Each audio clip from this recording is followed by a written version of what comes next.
pakalat. Magandang araw po sa inyo lahat, sa mga nagpapakalat sa TikTok ng merong masamang balita kay former President Duterte. Hindi po yun totoo. He is alive and kicking at binabati kayo. Mga kababayan ko, kumusta kayong lahat? Ako'y matanda na. At hindi natin maiwasan yung balita na ngayon nagkasakit. Wala naman akong sakit. At feeling ko, hindi naman ako mamatay ngayon kagad. Nandito ako sa bahay. Ito si Bong.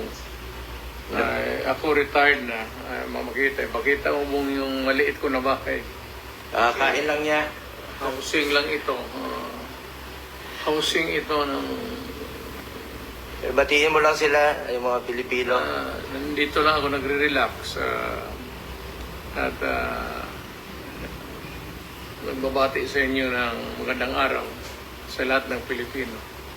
Hindi po totoo yung nagpapakalat. Huwag kayong magpapakalat ng masamang balita. Alive and kicking. Siyempre, may edad na po si dating Pangulong Duterte. Kahit papano. May konting sakit, pero at his age, he's very healthy. Alam mo, matanda na ako. Nagsilbi na ako sa inyo ng pinakamatagal. Mayor, ilang taon, presidente. Huwag kayong magtaka kung mamamatay ako. Mas mabuti pang magtanong, bakit pa buhay pa yan? Bakit tayo na magpahinga, matanda na? Yun pa ang tanong yun. Pero kung sabi mo, balitaan ninyo, may chismis, mamatay ako. Lahat tayo, ikaw, ako,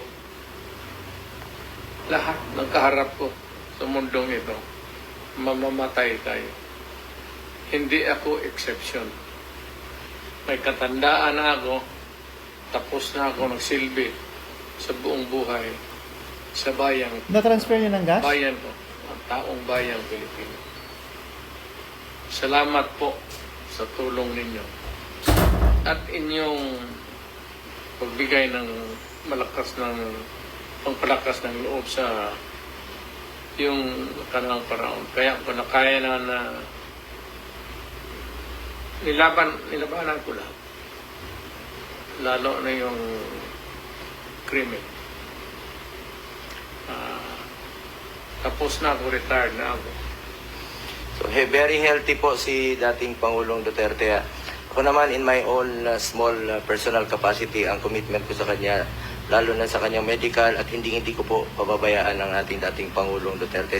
Hanggang kamatayan po ang aking commitment sa kanya. At mahal na mahal ko po siya. At parati niyang pinapaalala, just do what is right.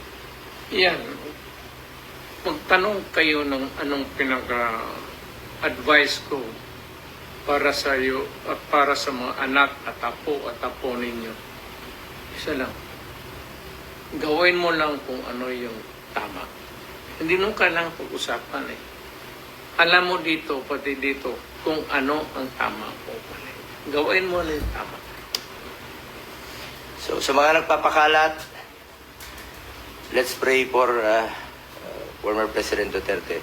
Okay po siya, oh. Kamao. Thank you.